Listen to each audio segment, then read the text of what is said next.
Comment la manipulation et l'emprise arrivent-elles à s'installer dans les milieux du bien-être, du développement personnel ou même des communautés spirituelles? C'est fascinant quand on y pense. Bienvenue dans ce décryptage. On va se pencher sur un sujet complexe, parfois un peu tabou, mais absolument captivant quand on l'observe à travers la dynamique des groupes et les mécanismes d'influence. La vraie question, celle qui donne un peu le vertige, c'est pourquoi ça marche? Pourquoi l'abus arrive-t-il à prospérer dans des espaces qui prônent justement la bienveillance, la lumière et le soin? On va déconstruire tout ça ensemble pour comprendre les rouages silencieux qui permettent à ces environnements toxiques de prendre racine, souvent à l'insu même de ceux qui y participent activement. Au programme de notre analyse, on commence par le piège du charisme.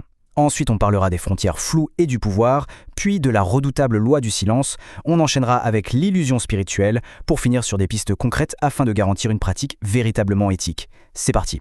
Première étape de notre décryptage, le piège du charisme, ou comment une autorité devient totalement incontestable. Faisons un parallèle assez étonnant, d'un point de vue purement sociologique, et en gardant bien sûr la présomption d'innocence en tête. Pensez au phénomène de la Bohème-mania des années 90. On y observe une fascination et une idéalisation totale d'une idole, n'est-ce pas? Eh bien, dans les espaces de bien-être, un glissement similaire s'opère. Le formateur ou le guide devient une sorte de figure dite éveillée. Son vécu personnel est complètement sacralisé. Et le vrai problème, c'est qu'on finit par mélanger sa compétence technique, son aura charismatique et son intégrité morale. Résultat, son discours devient quasiment impossible à critiquer. Ce qui nous amène au cœur du mécanisme, l'asymétrie de pouvoir. En gros, c'est un déséquilibre massif. D'un côté, une autorité idéalisée qui détient le savoir, de l'autre, une personne en quête de sens. Fatalement, l'esprit critique s'effondre et une dépendance psychologique s'installe. C'est ça qui explique parfaitement pourquoi des étudiants ou des patients en arrivent à accepter des comportements ou des franchissements de limites qu'ils rejetteraient catégoriquement au travail ou dans leur vie personnelle. Passons à notre deuxième point, le pouvoir et ses fameuses frontières qui deviennent dangereusement floues. C'est ce qu'on appelle l'emprise implicite. Il y a une dynamique très parlante ici. Dans beaucoup de ces formations alternatives, le maître ou le formateur possède un monopole effrayant sur 4 leviers vitaux.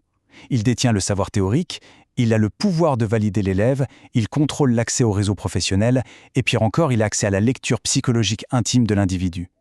Quand une seule et même personne concentre tout ça, c'est un terrain miné. Le risque d'abus émotionnel, financier ou même sexuel explose, tout simplement parce que la personne accompagnée est littéralement prisonnière du système d'évaluation de son encadrant. Et là, on observe un contraste saisissant. D'un côté, on a la promesse, un vocabulaire magnifique, omniprésent dans des domaines comme le coaching ou le tantra, rempli de mots comme amour, vulnérabilité, guérison. C'est très beau, mais le risque caché est immense.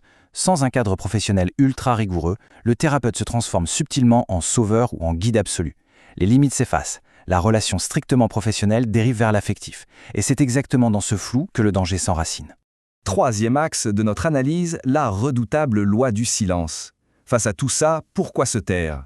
Il faut en finir avec le mythe de la naïveté aveugle. Dans la plupart de ces systèmes très identitaires, les membres du groupe remarquent les comportements toxiques. Ils savent très bien que quelque chose cloche, mais le silence l'emporte. Pourquoi? Les raisons sont multiples et profondes. Il y a la peur viscérale d'être exclu du cercle, la crainte de perdre une place privilégiée, chèrement acquise, ou même une simple dépendance économique. Ajoutez à cela une loyauté de groupe poussée à l'extrême et la terreur de voir s'effondrer ses croyances fondamentales. Le silence n'est pas de l'ignorance, c'est avant tout un mécanisme de survie. Et ce qui vient cimenter ce silence collectif, c'est la fameuse dissonance cognitive. Concrètement, c'est cet inconfort psychologique insoutenable qu'on ressent quand les actes d'un leader viennent pulvériser l'image pure qu'on s'en était faite. C'est fascinant et tragique. Plus la figure spirituelle est admirée, plus son entourage va s'appuyer sur ce mécanisme mental pour excuser, rationaliser et justifier l'inacceptable, juste pour s'épargner la douleur d'admettre qu'on s'est trompé. On aborde maintenant notre quatrième partie, l'illusion spirituelle, ou comment les mots eux-mêmes peuvent tendre un piège redoutable.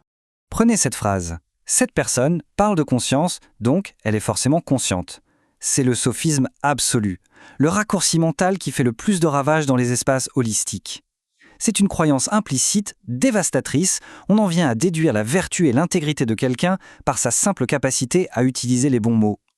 Dans ce contexte, le jargon spirituel n'est plus juste descriptif, il devient une véritable arme de persuasion qui désactive insidieusement notre esprit critique. Il est pourtant impératif de regarder la réalité en face. L'observation clinique des dérives nous le prouve. Parler d'éveil n'arrête absolument pas les pulsions humaines. Et parler de l'importance du soin n'efface en rien les failles narcissiques. L'histoire est remplie de personnalités ultra charismatiques qui maîtrisaient à la perfection le vocabulaire de l'amour et de l'éthique et qui s'en servaient précisément pour installer leur domination sous un beau vernis inattaquable. Enfin, 5e et dernière étape de notre décryptage vers une pratique éthique. Quelles sont les solutions pour l'avenir ? Pour que ces milieux puissent s'assainir et mûrir, il faut un vrai plan d'action. D'abord, il faut réhabiliter farouchement l'esprit critique. C'est la base. Ensuite, clarifier de manière très rigide les cadres relationnels. Il faut enseigner la véritable éthique de la relation d'aide, accepter qu'un maître ou un leader puisse être contredit, et surtout en finir définitivement avec les cultes de la personnalité. C'est le seul et unique moyen de transformer un espace qui fonctionne sur la dévotion en un véritable cadre professionnel et sécurisant. Le point central à retenir, il est là. Une éducation saine dans les métiers de l'accompagnement, c'est celle qui base tout sur la transmission. L'objectif, c'est de former des praticiens autonomes, libres de penser par eux-mêmes. À l'opposé absolu, un système de domination ne va créer que des disciples dépendants, soumis à l'approbation d'un gourou. C'est vraiment la ligne de fracture exacte entre un enseignement authentique et une dérive sectaire. Pour clore cette analyse, une réflexion fondamentale s'impose. Comment garantir l'autonomie totale et inconditionnelle d'une personne dans toute forme d'accompagnement ? C'est incontestablement le défi majeur des années à venir pour les professions du bien-être. Une interrogation qui nous demande une vigilance de tous les instants et surtout le courage de ne jamais cesser de questionner l'autorité.